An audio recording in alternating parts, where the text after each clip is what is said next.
নমস্কার বন্ধুরা, আজ আমি আপনাদের সকলকে জানাই মশলার মায়াঘর চ্যানেল থেকে স্বাগত। বাজার থেকে ছেলের কাতলা মাছ এনেছে। আজকে আমি কাতলার কালিয়া রেসিপি নিয়ে আপনাদের কাছে উপস্থিত হয়েছি। আজকে আমি আপনাদেরকে কাতলার কালিয়া করে দেখাবো। প্রথমে আমি 3 পিস কাতলা মাছ নিয়েছি, ভালো করে ধুয়ে বেছে নিয়েছি। এতে আমি হলুদ, সামান্য নুন, রসুন বাটা, আদা বাটা আর একটু সামান্য সাদা তেল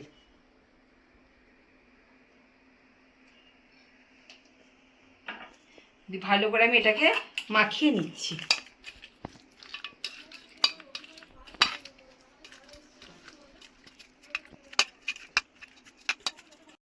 মাছটা আমার মাখানো হয়ে গেছে, এটা আমি এরপর রেখে দিলাম। গ্যাসটা জেলে কড়াইটা আমি বসালাম। কড়াইটা একটু গরম হোক, তারপর আমি এতে সর্ষের তেল দেবো। এটা আমি সর্ষের তেল দেবো, আপনারা সাদা তেলও দিতে পারেন। আমি এখানে সর্ষের তেল দিচ্ছি।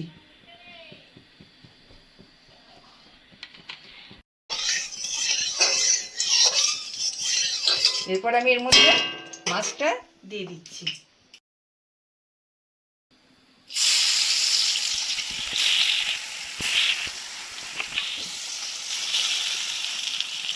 এগুলোকে পরে আমি উল্টে দেখছি ভাজা হলো নাকি। হ্যাঁ, ভাজা হয়ে গেছে লাল করে। এটা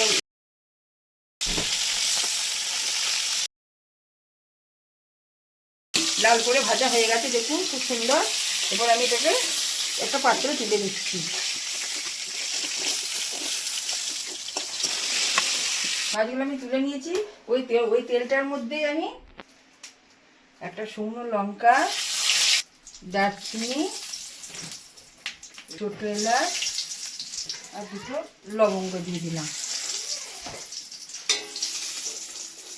এর মধ্যে আমি দিয়ে দিলাম ছোটো ছোটো করে যে পেঁয়াজ কুচিয়ে রেখেছিলাম, পেঁয়াজ কুচিগুলো। পেঁয়াজ কুচিগুলো আমি লাল করে ভেজে নেব। এর মধ্যে আমি একটু চিনি দেবো, চিনি দিলে স্বাদ আসে।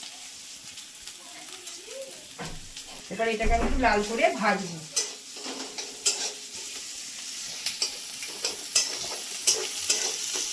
পেঁয়াজটা আমার লাল করে ভাজা হয়ে গেছে। এর মধ্যে আমি এরপর পেঁয়াজ বাটাটা দিয়ে দেবো। পেঁয়াজটাকে আমি আগেই বেটে রেখেছিলাম।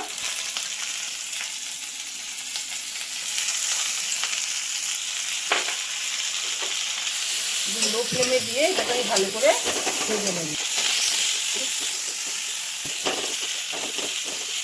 লাল করে ভাজা হয়ে গেছে।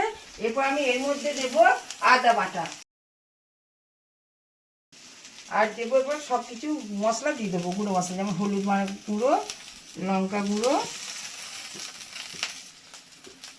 জিরে গুঁড়ো, আর দেবো স্বাদ মতো নুন, কাশ্মীরি লঙ্কা গুঁড়ো দেবো।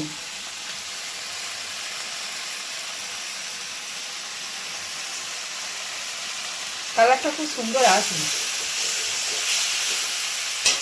আমি একটু সামান্য জল দিয়ে এটা ভালো করে কষিয়ে নেব।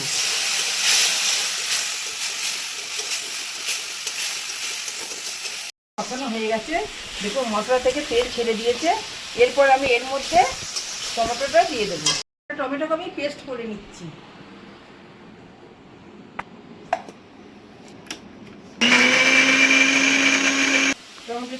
টমেটোর পেস্টটা আমি দিয়ে দিলাম।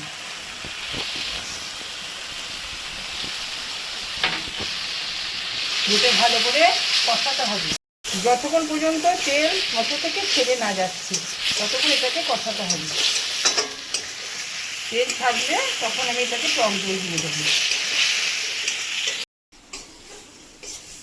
এই যে দেখুন মশলা থেকে তেল ছেড়ে দিয়েছে, একদম কষানো হয়ে গেছে।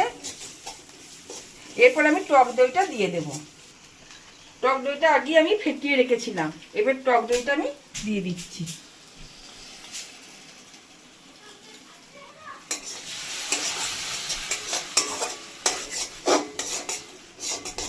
এর মধ্যে আমি এবার জল দেব।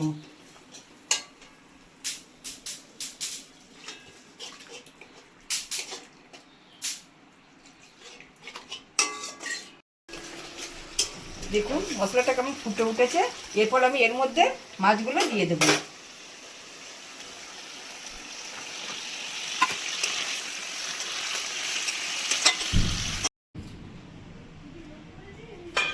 রেডি হয়ে গেছে কাতলা মাছের কালিয়া। এটা আমি গরম মশলা দিয়ে নামিয়ে নেব। এই যে আমি গরম মশলা দিয়ে দিলাম।